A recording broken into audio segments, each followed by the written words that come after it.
अस्सलाम वालेकुम dear students. आज के लेक्चर में हम बात करेंगे अबाउट बाइनरी काउंटर्स। स्टूडेंट्स, सबसे पहले हम देखेंगे कि बाइनरी काउंटर्स होते क्या हैं, मतलब इसका हम सबसे पहले इंट्रोडक्शन देखेंगे। उसके बाद इसकी कुछ टाइप्स होती हैं, फिर इसकी एप्लीकेशंस भी डिस्कस करेंगे और फिर वर्किंग के साथ साथ कुछ और टर्म्स को भी हम डिटेल वाइज डिस्कस करेंगे। तो सबसे पहले तो हम यहाँ से स्टार्ट करेंगे इसके इंट्रोडक्शन के साथ। तो यहाँ से शुरू करते हैं।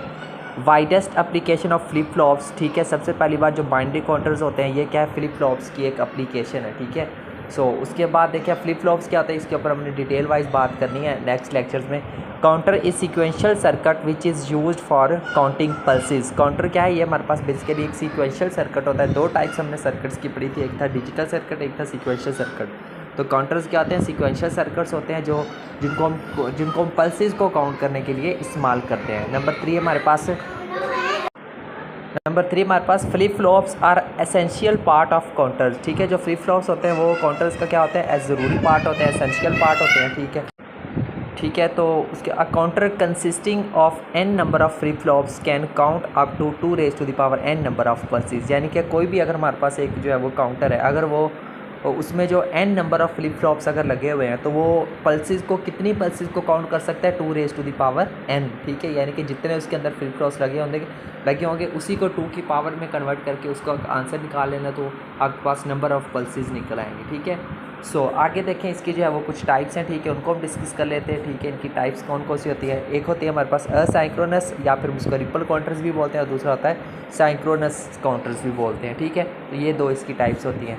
एप्लीकेशंस ऑफ काउंटर्स को देख लेते हैं। ठीक है, यहाँ से देखेंगे frequently divider counter R circuit. ठीक है, क्या होता है ये, इसको हम बेसिकली फ्रीक्वेंटली डिवाइडर्स काउंटर के लिए भी इस्तेमाल करते हैं। नंबर 2 है हमारे पास डिजिटल क्लॉक्स के अंदर यूज़ करते हैं, एनालॉग टू डिजिटल कन्वर्टर में भी इस्तेमाल करते हैं इसको। ठीक है, नंबर 4 है हमारे पास डिजिटल ट्राईएंगुलर वेव जनरेटर में भी इसको हम इस्तेमाल करते हैं। ठीक है, ये इसकी कुछ एप्लीकेशंस थी। उसके बाद इसकी वर्किंग को देख लेते हैं थोड़ा सा। यहाँ से देखेंगे n इज इक्वल टू क्या है हमारा कैपिटल N, वो क्या है, नंबर ऑफ़ स्टेट्स है। ठीक है, और जो स्मॉल n है वो क्या है, नंबर ऑफ़ फ्लिप फ्लॉप्स है।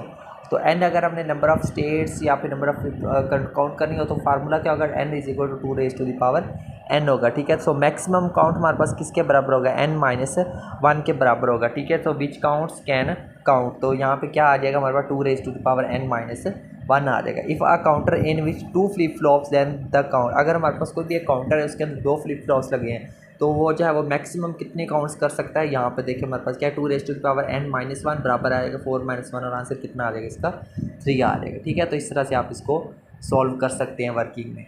तो उसके बाद देखिए modulus or mod of counters. ठीक है, अगर इसकी मॉड की बात करें तो वह है हमारे पास the number of states passed by counter before going of to its initial state is called modulus or mod of counter. ठीक है, that is if 2 flip flops then mod is equal to 4। यानी कि अगर हमारे पास 2 flip flops हो तो उसका mod कितना होगा, हमारे पास 4 होगा। ठीक है, so counter which 2 flip flops passes from 4 different states it is called mod 4 counter. ठीक है, तो ऐसा काउंटर जो कि जिसके पास 2 फ्लिप फ्लॉप्स होते हैं और वो 4 डिफरेंट स्टेट में से गुजरता है तो उसको हम क्या नाम देते हैं, मॉड 4 काउंटर का नाम देते हैं। ठीक है, आगे देखें मज़ीद इसको। ठीक है, यहाँ से थोड़ा सा जूम कर लूँ। ठीक है, यहाँ से देखें मज़ीद, when 2 flip flops are used in counter, जब किसी भी काउंटर के अंदर 2 फ्लिप फ्लॉप्स का इस्तेमाल किया जाता है। 1 फ्लिप फ्लॉप स्टोर 1 बिट, जो एक फ्लिप फ्लॉप होता है वो 1 बिट को स्टोर करता है। दिस काउंटर स्टोर्स 2 बिट्स, तो ये जो काउंटर है वो 2 बिट्स को स्टोर करता है and it is called 2 bit counter. इसको हम कहते हैं कि ये क्या है, हमारे पास 2 बिट काउंटर है। Similarly all working for a counter with 3 flip flops. Similarly हम कह सकते हैं कि जो काउंटर है वो 3 फ्लिप फ्लॉप्स के लिए वर्क करता है। मॉड काउंटर और 3 बिट काउंटर हम इसको नाम देते हैं। ठीक है, तो ये था इसका मॉड ऑफ काउंटर्स थे। ठीक है, उसके बाद देखिए यहाँ पे डिफरेंस बिटवीन, ठीक है, असाइक्रोनस काउंटर एंड साइक्रोनस काउंटर। ठीक है, 2 टाइप्स हमने इसकी डिस्कस की हैं। उन दोनों के दरमियान फ़र्क क्या होता है इसको देख लेते हैं। पहला फ़र्क है flip flops are not clocked simultaneously. जो असाइक्रोनस काउंटर्स होते हैं उसमें जो फ्लिप फ्लॉप्स होते हैं वो जो है वो सिमल्टेनियसली क्लॉक्ड नहीं होते, जबकि अगर हम साइक्रोनस काउंटर्स की बात करें उसमें जो flip flops are clocked simultaneously.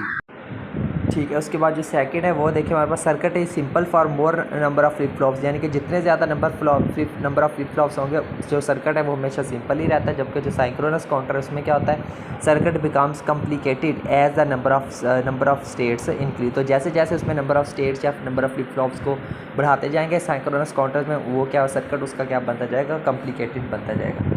असाइक्रोनस में क्या होता है, स्पीड स्लो होती है, जबकि साइक्रोनस में क्या होता है, स्पीड इज़ हाई होती है। ठीक है, तो ये देखिए इसकी एक छोटी सी एक सर्किट डायग्राम भी दी हुई है। ठीक है, तो इसको भी आप दे सकते हैं। तो ये था इन दोनों के दरमियान डिफरेंस था। ठीक है, उसके बाद देखिए we can classify asynchronous and synchronous counters further to type. तो इन दोनों काउंटर्स को हम मजीद दो टाइप्स के अंदर भी जो है वो हम क्लासीफाई कर सकते हैं। ठीक है, वो कौन कौन से होता है, number 1 is up counter and number 2 is down counter. ठीक है, अब अप काउंटर क्या होता है इसको देख लेते हैं यहाँ से। Count in ascending order starting from zero, ये क्या करता है, असेंडिंग ऑर्डर में काउंट करता है जो कि स्टार्ट होता है ज़ीरो से। ठीक है, with arrival of every clock bus there is increment in account. Okay, so अगर हम बात करें इसके एग्जांपल की तो देखिए note counting machines in bank, तो ये आ गया। ठीक है, तो उसके बाद देखिए यहाँ पे हमारे पास जो डाउन काउंटर क्या होता है हमारे पास, count in descending order up to zero. ये क्या करता है, डिसेंडिंग ऑर्डर में काउंट करता है और ये वापस कहाँ तक जाता है, ज़ीरो तक जाता है। ठीक है, जैसे यहाँ से देखिए 10 से 0 पर वापस जा रहा है। Stay time out of 30 minutes in PSL। ठीक है, तो जैसे आपके पास देखिए जो हम पाकिस्तान सुपर लीग देखते हैं क्रिकेट है, तो उसमें वो स्ट्रेटेजिक टाइम आउट आता है। ठीक है, तो उसमें देखिए वो जो स्ट्रेटेजिक टाइम होता है वो या वो डिसेंडिंग ऑर्डर में टाइम चल रहा होता है, तो वहाँ पे बेसिकली कौन सा काउंटर यूज़ किया हुआ होता है, उन्होंने डाउन काउंटर यूज़ किया हुआ होता है। ठीक है, तो ये इसकी एक छोटी सी एग्जांपल थी। ठीक है, तो ये था स्टूडेंट्स हमारा आज का लेक्चर जिसके अंदर हम डिस्कस किया है बाइनरी काउंटर्स को। उम्मीद करता हूँ आपको अच्छे से क्लियर हुआ होगा। मिलते हैं नेक्स्ट लेक्चर में किसी और टॉपिक के साथ, तब तक के लिए टेक केयर एंड अल्लाह हाफ़िज़।